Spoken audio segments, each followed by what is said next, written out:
Hey everybody, a little update here. Starting to get a little windy. I just wanted to show y'all something.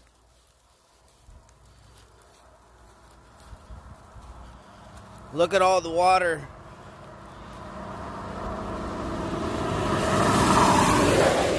Now,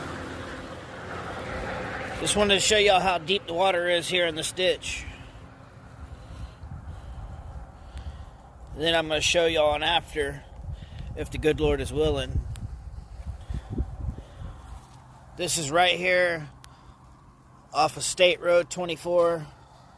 Otter Creek's this way, about a little over a mile. To the city limits is about a mile. Cedar Key is 20 miles this way. Look how